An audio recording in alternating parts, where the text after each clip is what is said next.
Hello guys, my name is Boodog47 and I'd like to welcome you to my new item explanation series brought to you by Tier Monster.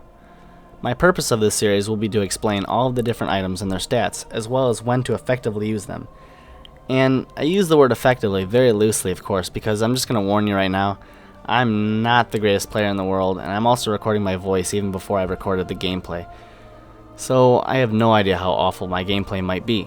And I know some of you are going to refute that and say, Boodog, you're actually only moderately mediocre sometimes. And that may be true, but I like to have fun playing Smite regardless.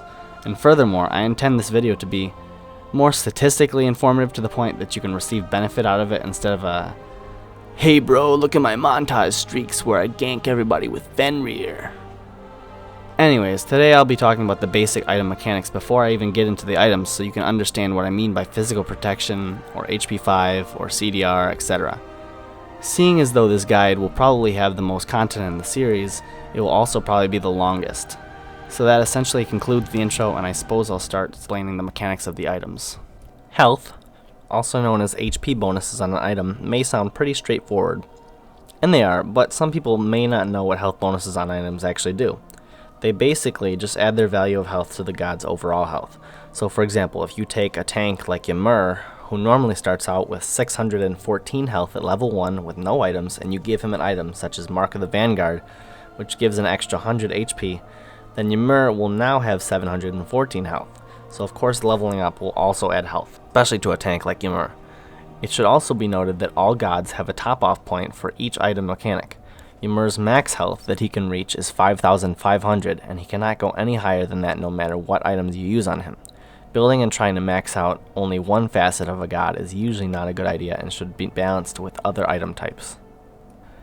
Physical protection and magical protection work very similarly to each other.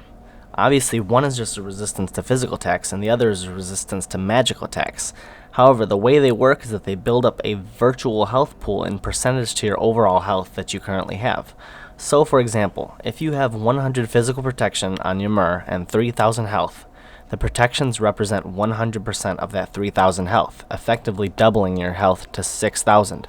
But this is only to physical attacks. To a physical attacker, their attacks would only be doing 50% as much as what they would normally do. The same thing goes with magical protections. Remember earlier when I said that Ymir has a health cap of 5,500?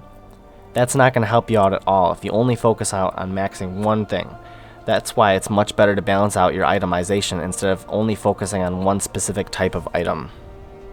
To combat these protections, you need penetration items. The way penetration items work is that they will cancel out the protection items outright.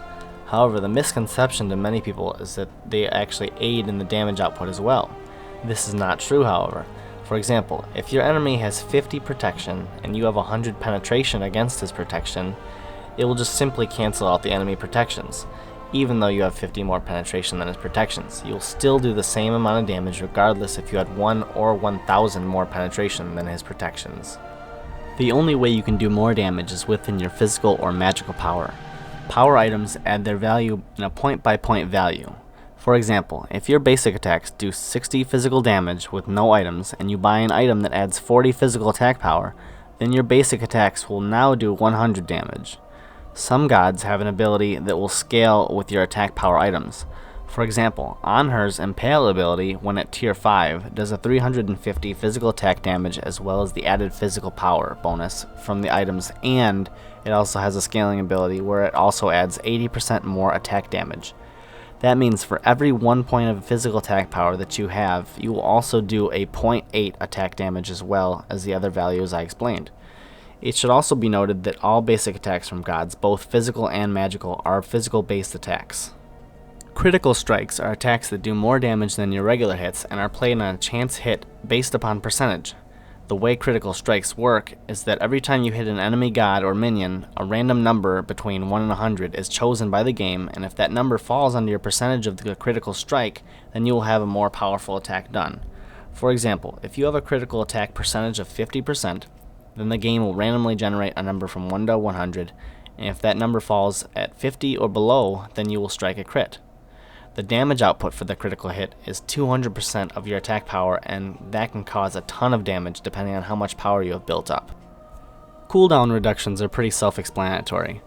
They essentially make an ability's cooldown take less time before you can use them again. However, they too have a cap that they can reach before they cannot be pushed further.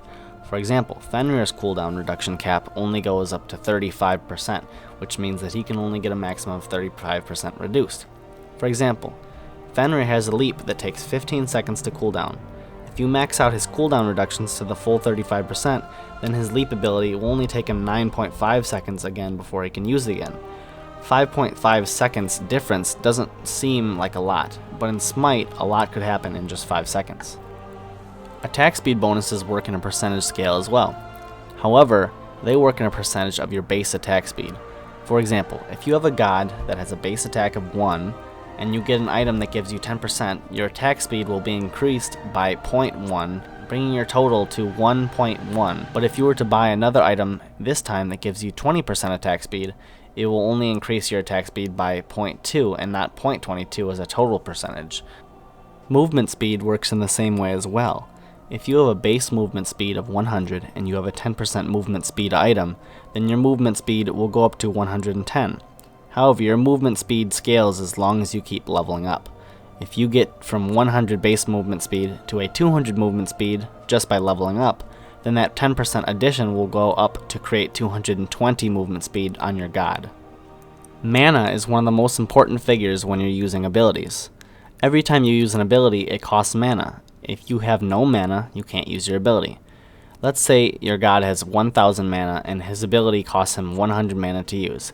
That means he can only use the ability 10 times. During a match, mana is very important to pay attention to because it shows how much of a fight you have left in you. You always want to make sure you have some mana left over just in case you need to use an ability that will allow you to escape, such as a jump or a dash. HP 5 and MP 5 are sustenance items and are used to automatically generate health or mana per second. They work in the same way to each other by generating a certain amount of HP or mana per every 5 seconds. For example, if I have 10 HP 5, that means I will generate 2 HP for every second of the game, equaling out to 10 HP over 5 seconds. The same thing applies to mana with MP 5. These are very good items to get in a game mode such as Assault where you can't go and return to base and heal up. They're also very good if you want a bit more sustain or if you plan on playing very passively. Lifesteal items are good to use because not only do they do damage to the enemy gods and minions, but they also take a percentage of that damage and heal you with it. These are very good items to put on gods with high attack speeds because they allow several things. If you're attacking faster than your opponent is inflicting damage, you'll not only sustain yourself but possibly heal yourself up. A good use of these types of items is to simply attack minions for not only farm, but you can also heal up on them and not have to return to the base or use healing items. Another good use of this type of item will allow you to solo the Gold Fury or maybe even the Fire Giant because then you'll be able to heal yourself up or sustain yourself long enough to take it down alone. Aura items are items that affect either your nearby enemies or allies or both. There are many different types of aura items as well. Some may debuff an enemy or buff your allies in various different ways. Some might inflict damage per second just by being near your god. Aura items are very good for team fights and can be doubled up by other teammates who are near you. However, most likely the other team has aura items as well, and can simply do the same exact thing back onto you, which in a way balances things out. As far as item mechanics go, that's about it. There are a few other things such as passive and active items and consumables and such, but I'll cover those in the future. In the next episode, I'll cover all of the starting items. Don't forget to rate, comment, subscribe to Tier Monster, and go ahead to check me out too at youtube.com/user/TheRealBoodog47. It's kind of a new channel, and I'll be putting up more Smite stuff there too. Anyways, I'll catch you all on the flip side of life. Peace!